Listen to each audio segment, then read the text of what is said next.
Hey, sleepy mishmashers. Settle in, get comfortable, and wrap yourself in the warmth of a quiet moment. Tonight we follow Inga. Come along on her journey filled with wonder and discovery to unlock ancient secrets. So snuggle in, close your eyes, take a deep breath, let the world fade, and allow the story to guide you into a peaceful night.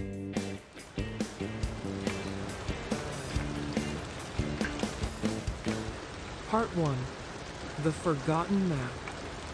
Inga, a 23-year-old with a sharp mind and an insatiable curiosity and thirst for adventure, lived in the coastal village of Seabrook.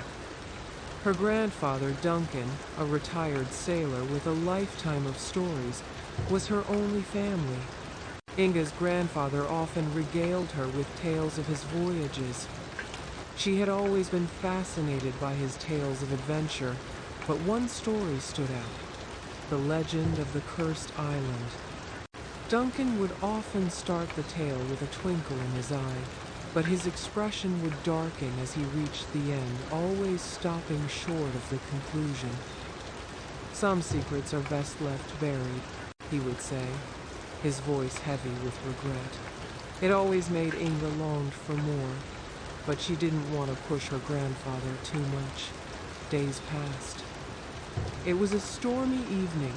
While rummaging through the attic of their old cottage, Inga discovered a weathered chest hidden beneath a pile of dusty blankets. Inside, she found a journal filled with cryptic notes and a map marked with strange symbols and a large X on an uncharted island. Her heart raced as she recognized the symbols from her grandfather's stories. She rushed downstairs to show him, but his reaction was not what she expected. Duncan's face turned pale, and his hands trembled as he held the map. "That island is cursed," he warned. "It's said to hold a treasure beyond imagination, but at a terrible cost. No one who has gone there has ever returned." Inga pressed him for more details, but Duncan refused to speak further, his usual warmth replaced by a cold, distant demeanor. "Grandpa will have to finish the story one day. I really want to know what happened." That night, as the storm raged outside, Inga studied the map by candlelight, noticing faint writing in the margins. "Beware of the guardian. The amulet is the key." Suddenly, the candle flickered and went out. When she relit it, the map was gone. Panicked, she turned to see a shadowy figure slipping out the window, clutching the map.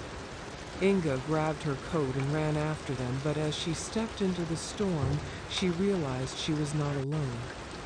Someone was watching her from the shadows, their eyes glinting in the darkness. Part 2.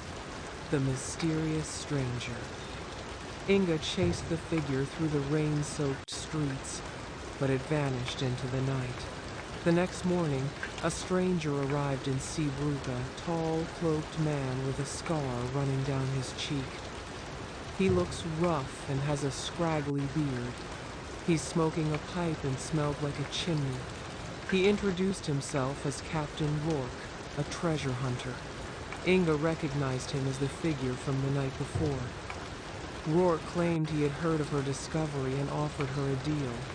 He would take her to the island in exchange for a share of the treasure. Inga's intrigued by adventure, not the treasure. She didn't have info she needed from her grandpa and didn't trust Rourke.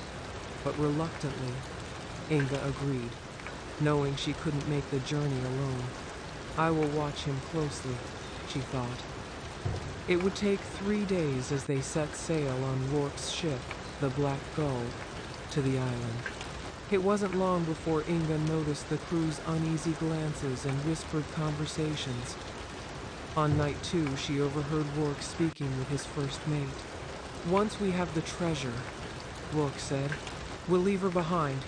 She's expendable." Inga's heart raced. She was trapped on a ship with a crew she couldn't trust, heading toward an island no one had ever returned from. Inga was not going to make it easy for them to execute their plan. She had to make her own plan.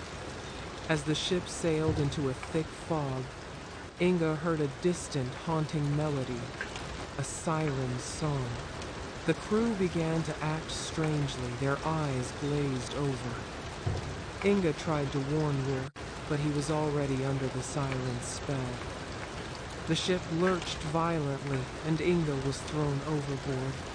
As she sank into the icy water, she saw a shadowy figure swimming toward her, but it wasn't human. Its glowing eyes locked onto hers, and it reached out with clawed hands. Part 3: The Island of Shadows.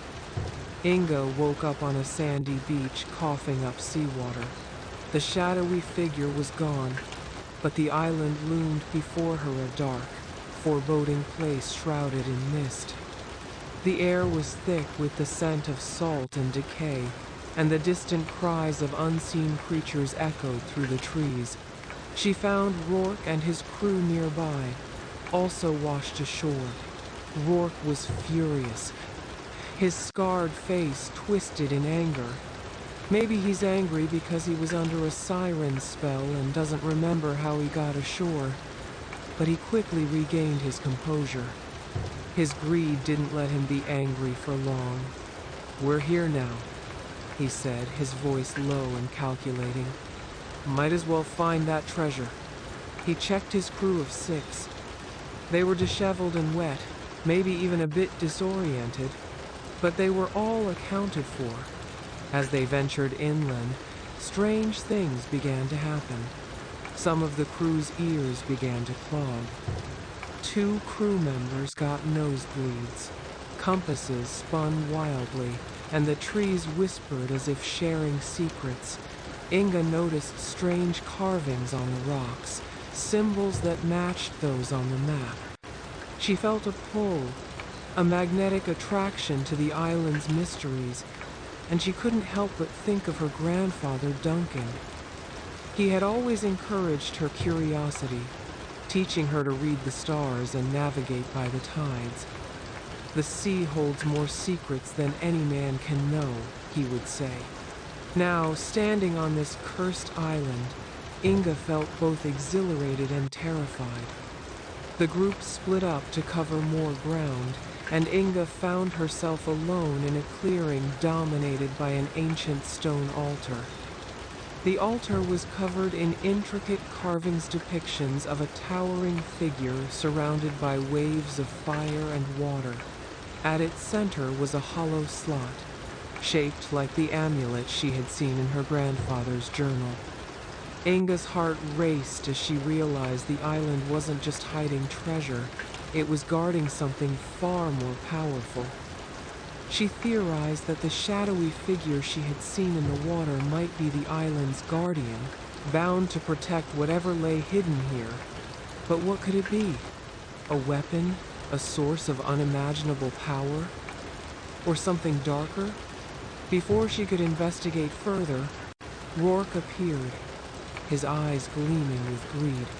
"You've done well, girl," he said, snatching the map. "But I'll take it from here." Startled, Inga jumped back. She yelled, "Give that back!" Rourke turned and looked at her with an evil, menacing glare. Like he dared her to touch the map again or say one more word. He said nothing else, he just turned around. As he walked away, the ground beneath Inga began to crack, and she fell into a hidden chamber below. The chamber was filled with relics, golden statues, jeweled goblets, and ancient scrolls, but her eyes were drawn to a pedestal at the center. On it rested a golden amulet, glowing faintly. As she reached for it, she heard a low growl. Turning slowly, she came face to face with a massive, shadowy creature, its eyes glowing like embers. It lunged at her, and she barely dodged its claws, clutching the amulet tightly. Inga froze as the creature advanced, its claws scraping against the stone floor. Desperate, she grabbed the amulet and held it up, hoping it would protect her. To her surprise, the creature recoiled. letting out a deafening roar, and the chamber began to collapse. Inga scrambled to escape, the amulet burning in her hand like a live coal. Part 4. The Curse Unleashed. Inga emerged from the collapsing chamber, gasping for air. Rourke and his crew were nearby, their eyes widening as they saw the amulet in her hand. "Give it to me," Rourke demanded, his voice cold and commanding. Inga shook her head, clutching the amulet tighter. "This isn't just treasure," she said. "This is a key. If we take it, we'll unleash something terrible." Rourke laughed, a harsh, mocking sound. "You think I care about curses? I've faced worse than some old ghost story." Ignoring her warnings, Rourke led his crew deeper into the island, following the map to the hidden cave. The cave was vast, larger than the collapsed chamber.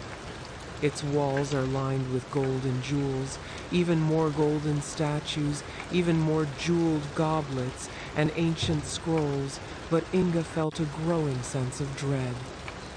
The air was thick with the scent of sulfur, and the ground trembled beneath their feet. As Rourke and his crew began looting the treasure, Inga noticed strange markings on the wall swarnings in a language she couldn't read but instinctively understood. "Turn back," they seemed to say. "The price is too high." Suddenly the ground shook violently, and a shadowy figure emerged from the depths of the cave. It was the Guardian again. A towering, ethereal being with eyes like molten gold and a voice that echoed like thunder. "You have disturbed the balance," it intoned. "Now you will pay the price." The Guardian unleashed a curse, turning Rourke's crew into stone one by one. Rourke, now terrified, turned to Inga. "Do something!" he shouted. Inga held up the amulet, and the Guardian hesitated. "The amulet is the key," she said, her voice trembling, "but it demands a sacrifice." Before she could act, the cave began to collapse. Rocks fell around them. Inga and Rourke were forced to flee.